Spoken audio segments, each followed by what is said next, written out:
Godzilla.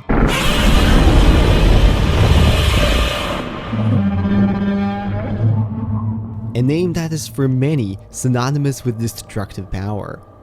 Ever since its debut in the 1954 film Godzilla, this enormous creature has cemented itself as a staple of the large monster pop culture, with additional movies, animated shows, and comics featuring it in some capacity. Well, with the upcoming release of Godzilla vs. Kong, I decided to do some personal research into Godzilla, and I found a lot of interesting stuff, so I figured, why not share some of it with you guys today? Before we begin, however, I do want to make it clear that just as with many other popular media characters, most of the lore surrounding Godzilla has been revamped several times, so I'll often be mentioning other different ways in which certain aspects have been depicted. But without any further ado, get your oxygen destroyers, power up your EMP probes, and let's go. Godzilla, also known as the God of Destruction, the Alpha Predator, and Big Guy apparently, is a giant reptilian daikaiju. The word kaiju translates to strange monster in Japanese, but in general it is used to refer to giant monsters in Japanese entertainment. The name Godzilla itself is an amalgamation of the words for gorilla and whale, since it possesses their respective strength and size. Throughout this video, I'll be referring to this creature with the it pronoun as it was originally used in Japanese, though I think it should be pointed out that in English translations, Godzilla is most often a he, and even its original co-creator speculated that it would probably be a male. In appearance, Godzilla is a colossal bipedal reptilian creature inspired by combined appearances of several creatures actually, including the iguanodon, the T-Rex, and an alligator.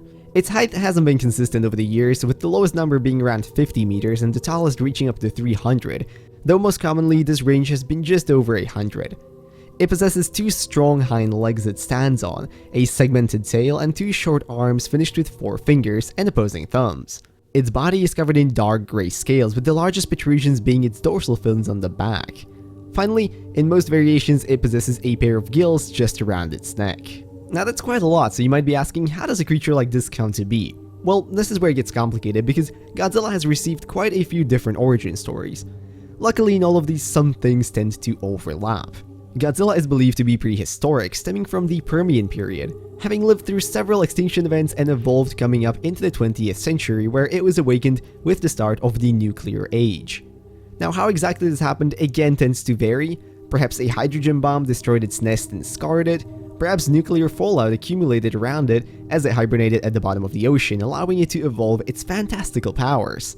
Perhaps it rapidly mutated through the radiation from testing of nuclear weapons, or perhaps it was the end result of natural selection on Earth, the perfect predator. Either way, the takeaway from this is that Godzilla is probably very old and very resilient, having quote-unquote slept through the ages only to awaken sometime during the 20th century, mutated by radiation from nuclear weapons.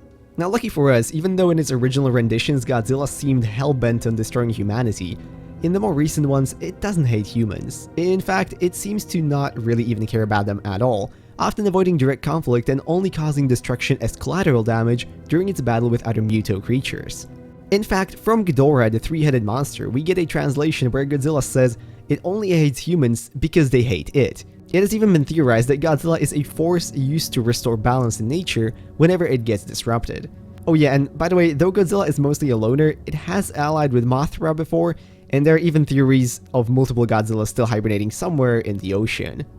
But let's finally jump into its abilities, and let me tell you, they're quite impressive. Besides being quite fast, able to hit speeds of up to 40 knots in water, and ridiculously strong, tossing around building-sized monsters with ease, Godzilla possesses 3 iconic abilities. The concentrated heat ray of radiation it emits from its mouth, called atomic breath, which melts man-made structures with ease, but doesn't really damage other Mutos too much. The stronger warped electrical version of the atomic breath, called the spiral heat ray, which can often be identified by electrical discharge around its dorsal fins, and finally, the nuclear pulse, where Godzilla emits atomic energy in all directions from its body. It should be noted here that in some variations, Godzilla also possesses laser vision and abilities to absorb energy. On top of all this, Godzilla is extremely durable, being able to withstand hydrogen bombs, survive being fully submerged in magma, and being completely immune to conventional weaponry.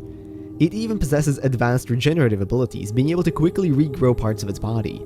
Combine all of this together and you begin to understand why they sometimes call Godzilla the God of Destruction. So does this mean Kong is completely screwed? Well, perhaps not entirely, since even Godzilla does have some weaknesses. In some variations, it is shown to be weak to electricity, as well as cadmium, which is used to slow down nuclear reactors. At that same point, it has shown weakness to ice and cold, with its gills being especially vulnerable, even getting damaged by human weapons, but honestly, given its broad range of attacks, insane durability, and surprisingly high intelligence, even with these weaknesses, there aren't many creatures that could encounter Godzilla and live on to roar the tale. But that takes us to the end of the video, so I really hope you all enjoyed, and if you did, maybe consider leaving a like, commenting, or subscribing. All those would be very much appreciated. And hey, if there's anything that I missed or other stuff about Godzilla that you would like me to cover, make sure to leave that down in the comments as well. I would very much like to read it. Now with that, I'm gonna wish you all a beautiful rest of the day, and I'll see you in whatever next video I make. Bye bye.